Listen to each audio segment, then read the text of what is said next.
Hi, this is Chris Cook from 3M Commercial Graphics, and today I'd like to talk about a part of vinyl application that's actually probably one of the more difficult things you do, and that's actually removing vinyl, and in particular removing window frosting type films from a glass. It can be a very, very frustrating job. As you try to remove the vinyl, you've got a film that's got a very strong adhesive combined with a substrate that's quite a high surface energy, which means you get a very strong bond. And when you do try to remove it, the film really resists and it tends to break up into very small pieces, and you end up pulling the film off in very small chunks. So it takes a long, long time. But there is a technique that you can use to get the film off relatively easily. Because unfortunately a lot of our traditional vinyl removal techniques are not really appropriate for glass. Usually a heat gun is your friend when you're removing vinyl, but a heat gun on glass is often not a good idea because you overdo the heat a little bit, you run the risk of cracking the glass. Also vinyl removal chemicals, while they can be very, very effective, often window frosting is applied in office type environments, and the smell of those very strong solvents is obviously sometimes not appreciated, just not appropriate for that environment. But this technique is actually one that you can use in that kind of environment because it basically involves a similar process to the one that we use when we apply this film. When you're applying window frosting, generally you're going to use a wet application. So you're using a detergent and water solution to spray both the glass and the adhesive on the film. That allows you to get the film into position easily, slide it around towards the right position, and then actually squeegee down the film without any bubbles so that you get a very nice finish. And once we've done that, we then rely on the permeability of the film to allow that little bit of water residue to dry out through the film to let the adhesive build up a very strong bond with the glass. We can actually use that process in reverse to help us get the vinyl off. If we can wet down this surface with a detergent and water solution and keep it wet for long enough, that detergent and water will actually penetrate through the vinyl until it gets to the adhesive, and will actually help the adhesive release from the glass. So it's actually a very simple method.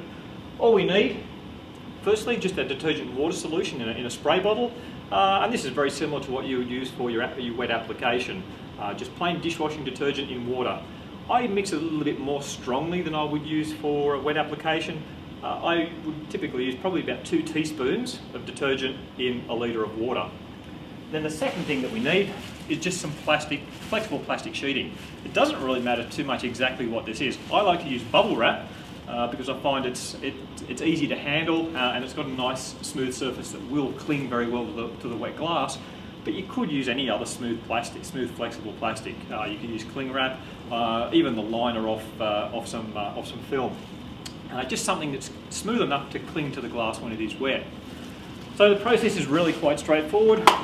We get our water and detergent solution, and we're just going to wet down this film here. And we really do want to get it very wet. This is one of those situations where there's no such thing as too much water.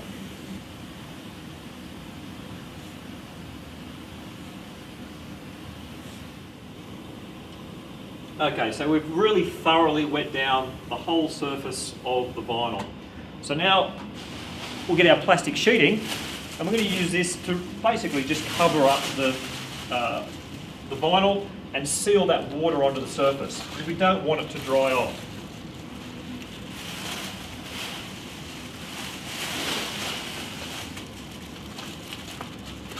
I've cut the plastic sheeting to approximately the right size. You don't want it too big, otherwise it's a bit unwieldy to handle. What we should find is that the water will make the plastic actually cling to the glass. So push it into position, make sure it's covering all of the vinyl, and then just go along it and try and make sure there's no large air bubbles trapped underneath it. We want the plastic in full contact with the glass so that it's keeping that water on the surface.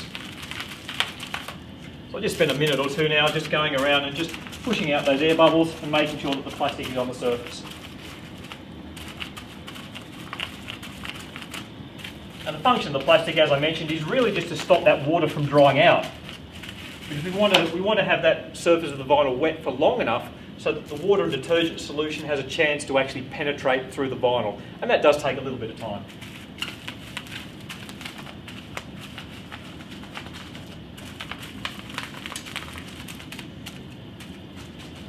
Push all the edges down.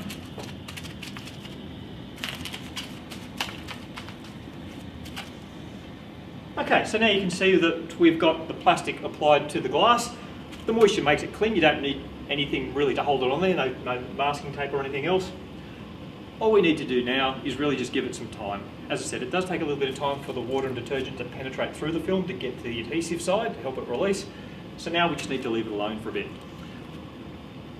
I like to leave it for 2 hours or so. 1 hour is about the minimum time that you can expect for it to actually have any effect, but the longer you leave it, the better the result is. So I find that the 2 hours or maybe a little bit more actually is a good balance between effectiveness and just the time that it takes to do the job. So we'll leave this for a couple of hours now, and then we'll come back and actually remove that film from the glass.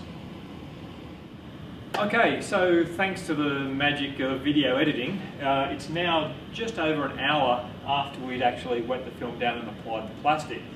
So all I need to do now is basically remove the plastic, and maybe you can see there, but the film surface is still wet, so the plastic's done its job in trapping that detergent water mix in there and keeping that film surface nice and wet.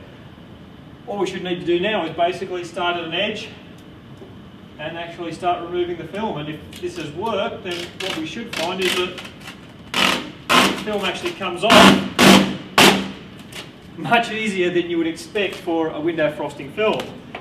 Now, if it is a very large piece, it can be helpful to actually slit the film into smaller sections. Just makes it a little bit easier to remove.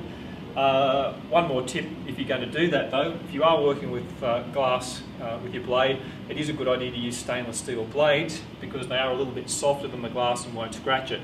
A normal hardened steel blade will potentially actually scratch the glass. So stainless steel blade, which you can get from window tint suppliers, can actually be better to work with. So if we just slip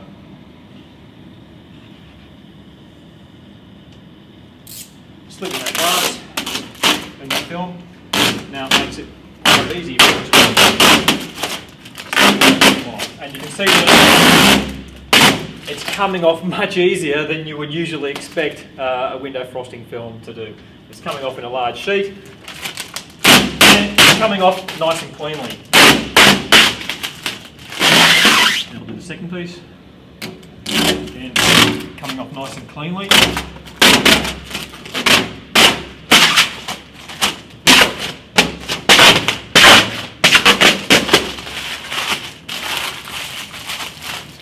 Now we'd only left that just over an hour. If we'd left it longer, say 2 hours or a little bit more, it would actually even come off more easily. The more time you give it, the more time the water has to penetrate through the film and help that adhesive release. Okay, so now our last piece.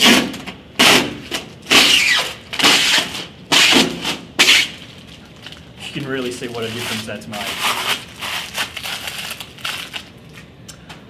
So look, if you do have a job where you need to remove some film from glass, window frosting film, said being the typical example, it is a great technique. It makes things much, much easier.